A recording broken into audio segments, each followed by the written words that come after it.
Estamos, eh, estamos grabando todos los temas que estamos dando para que así pues las personas tengan bastante información, ¿verdad? A través del internet.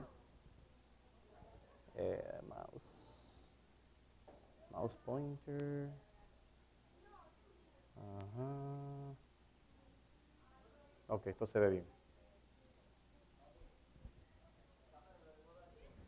¿Que no quede qué? No hay problema, que se oiga.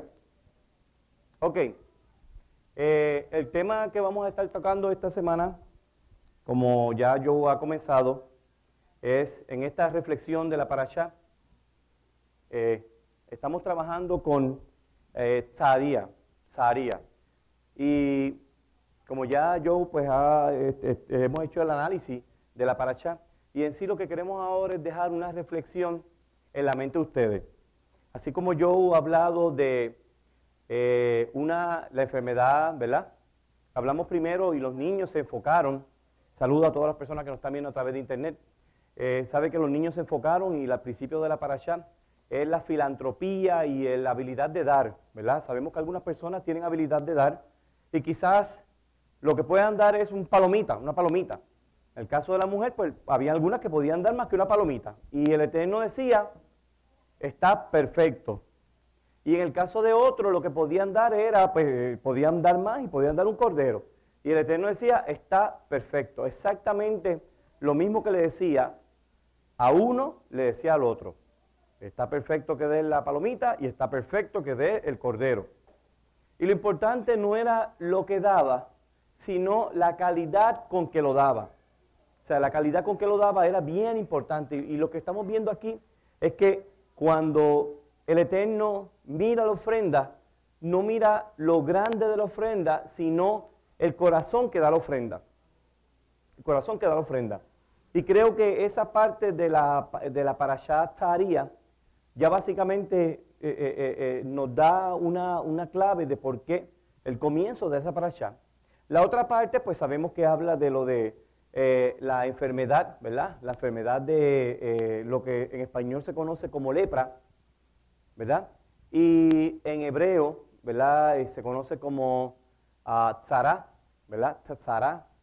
Y quizás hay una diferencia hay una pequeña diferencia, aunque se parece bastante, entre lo que era la lepra que nosotros estamos viendo hoy en día con la lepra que en aquel momento había o estaba. Y la diferencia primordial era que la lepra de que estaba hablando en la Torah era una lepra donde había una enfermedad espiritual sobre todo. Había una enfermedad espiritual. ¿Y por qué decimos que había una enfermedad espiritual? Porque dice que, bueno, no veían un sacerdote, no veían un doctor, veían a un sacerdote, número uno. Y lo número dos, y sabemos que el sacerdote era la persona que trabajaba espiritualmente con la comunidad de Israel o con las personas que estaban en Israel, con la Kahal Israel.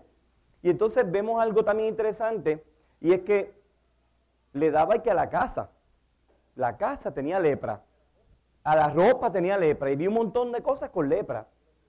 Los utensilios tenían lepra, todo le daba lepra. Entonces, nosotros hemos analizado y hay diferentes formas de ver ese tipo de lepra, y como que no nos cabe en la mente que era 100% una enfermedad de física, ¿verdad? Sino que vemos que había una enfermedad espiritual envuelta en todo esto. Y parece que era una enfermedad bastante grave, ¿verdad?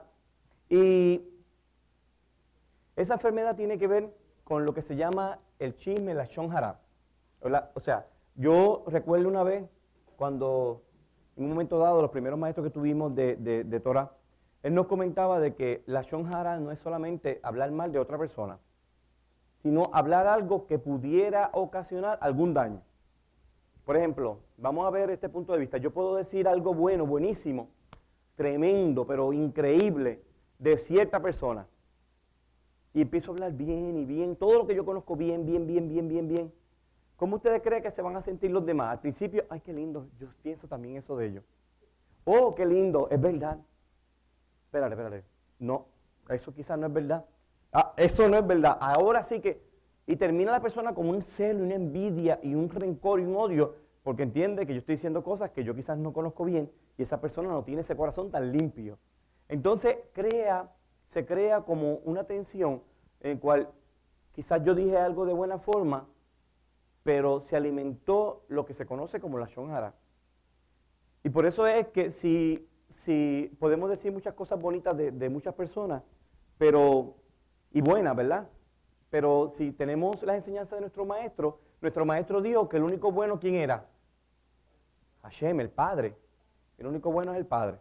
Y no es que nadie es malo, sino que tenemos que tener cuidado con cuando nosotros ponemos a hablar demasiado de una persona, porque quizás no estamos haciéndolo con adulación, ¿verdad? No estamos hablando de más, pero puede ser peligroso con respecto a la Kaal, o sea, a la comunidad.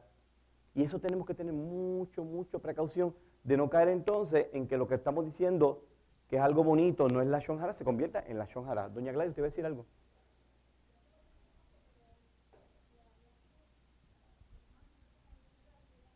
Sí, sí,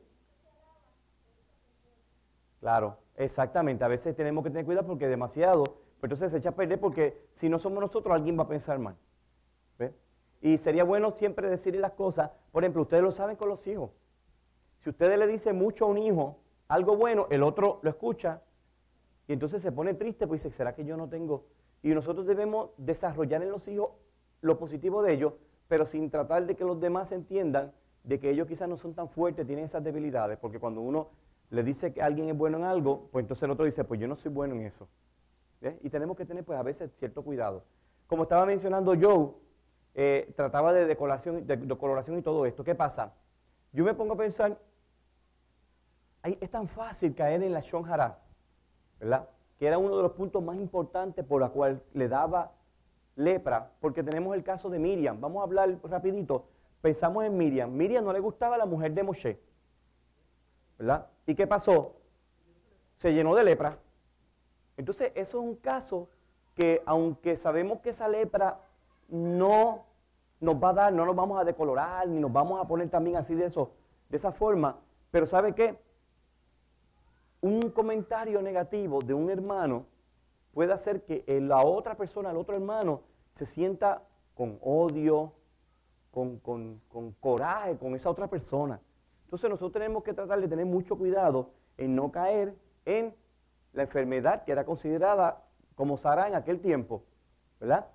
Y porque Sara en estos momentos, aunque no la podemos tener en estos momentos de la misma forma, pero sabemos de que es una enfermedad social. Es una enfermedad que las consecuencias de aquel momento las podemos vivir en el día de hoy. ¿Okay? Hay un dato interesante, si ponemos a ver, estamos hablando de muchas cosas que nos impurifican, ¿verdad? La lepra o Sará nos hacía impuros. En la parashá pasada, en Shemini,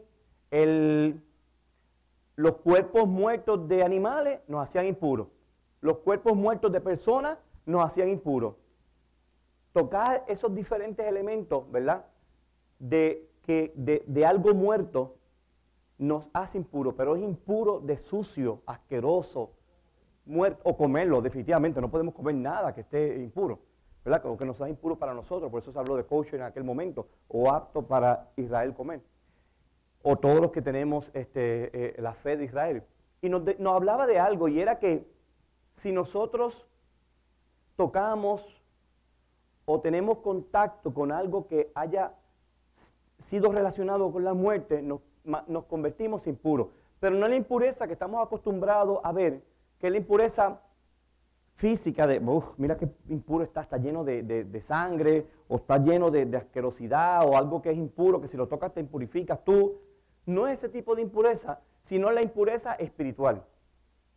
Y la impureza espiritual, aunque está relacionada con el cuerpo, es algo distinto.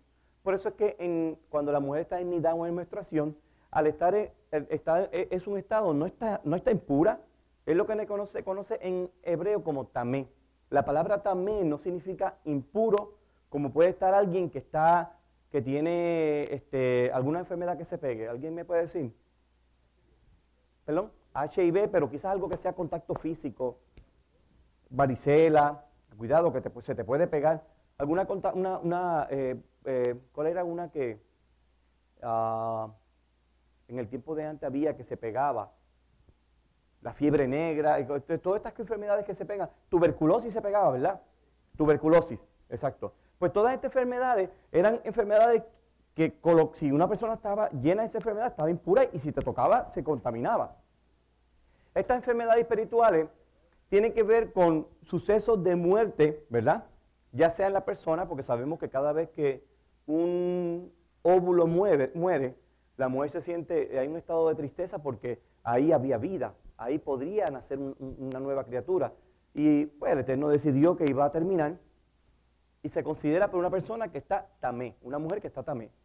¿Ve? Lo único que no podía hacer, obviamente, era pegarse a su hombre, a su marido, porque pues, no creo que era muy saludable, ¿verdad? Espiritual ni físicamente. Y lo otro era que no podía ir a ofrecer en el templo, en ese momento, sacrificios. Esas eran las reglas, no queremos entrar mucho en detalle, pero estamos viendo algo en todo eso. Y era que esa impureza, a veces pensamos que la impureza es algo negativo, y no necesariamente es algo negativo, porque la mujer necesita tener un ciclo menstrual. La mujer puede terminar el ciclo menstrual fácilmente para no ser más tamé, impura. ¿Cómo lo hace? Pues operándose, eliminándose el sistema, ¿verdad? Reproductor, porque creo que si se opera, pues todavía tiene menstruación, tiene regla, ¿verdad? Pero, o periodo mensual o menstrual. Pero si se opera y estirpa, pues ahí entonces eliminaría todo el proceso, ¿verdad? De creación del óvulo. Pero nosotros creemos que es algo bueno. No, el eliminar y estirpar todo. Nosotros entendemos que esos procesos de contaminación quizás espiritual o impureza espiritual son necesarios. Son necesarios porque detrás de cada proceso de quizás esa impurificación, ¿verdad?, espiritual, hay un proceso de renovación. Lo vemos también en el nacimiento de un niño. No podía ir a la mujer al templo a ofrecer sacrificio, pero luego de eso veíamos entonces que la mujer podía ir, hay un acto bien bonito y todo se convertía en alegría. O sea que no es tan malo entonces si es ciertamente impuro, lo mismo que un sacerdote cuando iba a enterrar a una persona. Era una misvá, no podía dejarlo tirado. Si no había nadie, le tocaba hasta al mismo cohen, le tocaba enterrar a su esposa y a sus hijos. ¿Verdad? A los otros no, pero al cohen hagador necesitaba involucrarse en esa boda. Y a la familia cercana. Entonces vemos que lo único que tenía que hacer era después descontaminarse espiritualmente para poder ofrendar en el templo. O sea, hay la única provisión grande, ¿verdad?, que podemos ver en todo esto, era el que se contaminaba espiritualmente y podía ser descontaminado.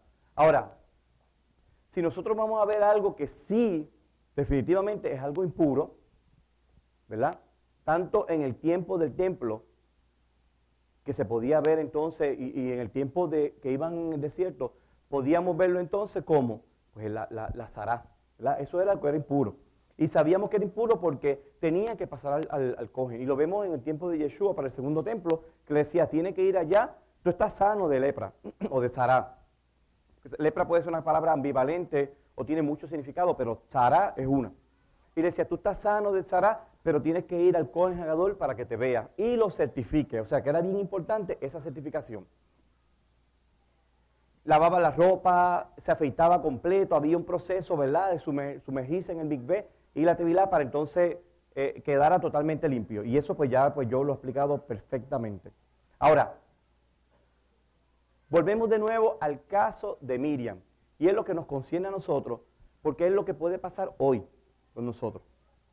¿Sabe? Yo puedo pararme aquí y señalar a ustedes, o yo fácilmente podía ir aquí al frente a señalar a cada uno de ustedes. Y señalar faltas de cada uno de ustedes. Y nosotros tratamos de evitar eso. Ustedes han visto que estamos tratando de evitar señalar a otras congregaciones, estamos tratando porque de ahí saldrán las personas que vendrán con nosotros, estamos tratando de evitar señalar a los judíos tradicionales.